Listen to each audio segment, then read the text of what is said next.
நம்ம சாப்பிட்ற ஆப்பிள்ல பல வேக்ஸ் தடவி மார்க்கெட்ல விற்கிற சமாச்சாரம் இன்னைக்கு இருக்கிற குழந்தைங்களுக்கும் நல்லாவே தெரியும். இது அபாண்டமான குற்றச்சாட்டு. ஆனா ஒரு ஆப்பிளுடைய நியூட்ரிஷன் வேல்யூ என்னங்கிறது உங்களுக்கு தெரியுமா?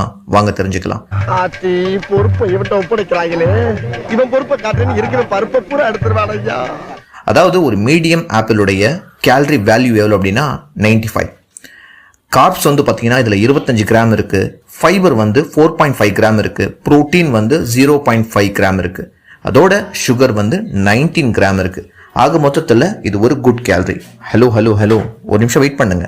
இப்படி ஒரு நல்லவங்கிட்ட வந்து மாட்டிருக்கமே, உண்மையிலேயே அவங்க அம்மா மாறி. இந்த நியூட்ரிஷன் வேல்யூ எல்லாமே எந்த ஆப்பிளுக்கு இருக்கு அப்படின்னா உங்க வீட்டுல நீங்க வச்சிருக்கீங்கல்ல இப்போ அந்த ஆப்பிளுக்கு கிடையாது.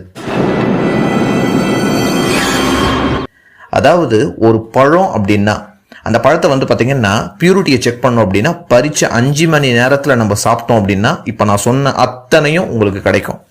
ஆனா இப்ப நம்ம வீட்டுல வாங்கி வச்சிருக்கிற பழம் எப்போ வாங்கினது, அது எப்போ பறிச்சது, அது எத்தனை நாளா கிடக்கு யோசிச்சு பாருங்க. எப்படி ஒரு காம்புல இருந்து கட் பண்ண உடனே அதுல இருக்கிற 80% நியூட்ரிஷன் வந்து எவாபரேட் வந்து ஆயிடும். அதுல இருக்கிற மீதி 20% நியூட்ரிஷனை நம்ம பறிச்சு 5 மணி நேரத்துல சாப்பிடணும். ஆனா நீங்க கேட்கறது நல்லாவே புரியுது, அப்படி சாப்பிடணும் அப்படின்னா நாக்பூருக்கு தான் வீட்டை மாத்தணும்னு சொல்லி, அது உங்க சாய்ஸ்.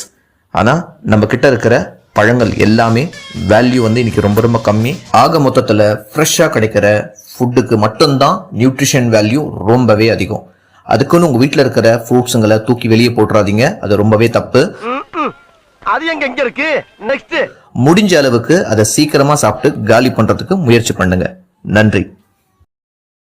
எல்லாருமே லைக் பண்ணுங்க, ஷேர் பண்ணுங்க, சப்ஸ்கிரைப் பண்ணுங்க. அந்த பெல்லுங்கிற பட்டன் இருக்கும், உங்க பொண்ணான கையால அந்த பெல்லை மட்டும் கொஞ்சம் அமுக்கிடுங்க.